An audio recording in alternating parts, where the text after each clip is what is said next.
కరీంనగర్ పట్టణంలోని మహిమాన్విత శ్రీ మహాశక్తి దేవాలయ పంచాదశ 15వ వార్షికోత్సవ వేడుకలు ఆదివారం కన్నుల పండుగగా అంగరంగ వైభవంగా జరిగాయి. కేంద్ర హోంశాఖ సహాయ మంత్రి బండి సంజయ్ కుమార్ వార్షికోత్సవ పూజా కార్యక్రమాల్లో పాల్గొన్నారు.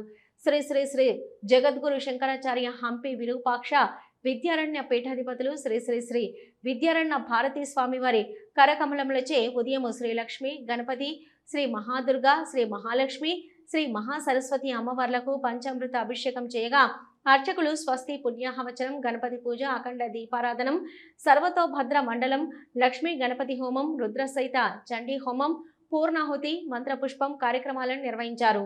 ఈ సందర్భంగా వార్షికోత్సవ వేడుకలకు హాజరైన సమస్త భక్తులను ఉద్దేశించి జగద్గురువులు శ్రీ శ్రీ శ్రీ విద్యారణ్య భారతీ స్వామి మాట్లాడుతూ, సనాతన ధర్మం ఒక సమగ్రమైన జీవన విధానమని, దీనిలో సత్యము, ధర్మము, సేవ, త్యాగము, ప్రేమ వంటి సద్గుణాలు ఉన్నాయని, ఈ ధర్మాన్ని ఆచరించడం ద్వారా మనము మంచి జీవితాన్ని గడపగలుగుతామని, సమాజానికి ఉపయోగపడతామని శ్రీ శ్రీ శ్రీ విద్యారణ్య భారతీ స్వామి అన్నారు.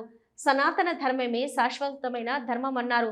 సనాతన ధర్మాన్ని ఆచరించడం అంటే మనము ప్రతిరోజు సద్గుణాలను మన జీవితంలోకి తీసుకురావడం లాంటిదన్నారు. మనము సత్యము మాట్లాడాలి, ధర్మం పాటించాలి, సమాజానికి సేవ చేయాలి, త్యాగం చేయాలి, ప్రేమతో ఉండాలన్నారు. సనాతన ధర్మం గొప్పతనం ఏంటంటే అది ఒక శాశ్వతమైన సత్యాన్ని ప్రతిబింబించే ధర్మం అన్నారు. సనాతన ధర్మం అన్ని మతాలు వారి సాంప్రదాయం కంటే గొప్పదని పేర్కొన్నారు. సనాతన ధర్మం కేవలం నమ్మకం కాదు, ఒక జీవన విధానమని తెలిపారు. నేటి తరం తల్లిదండ్రులను గౌరవించాలని, దేవాలయాలను సందర్శించాలని, సన్మార్గంలో నడవాలని, ధర్మాన్ని రక్షించాలని అన్నారు. ఈ కార్యక్రమంలో మాజీ మేయర్ వై సునీల్ రావు, మాజీ కార్పొరేటర్ బండ సుమ, అర్చకులు, భక్తులు పాల్గొన్నారు.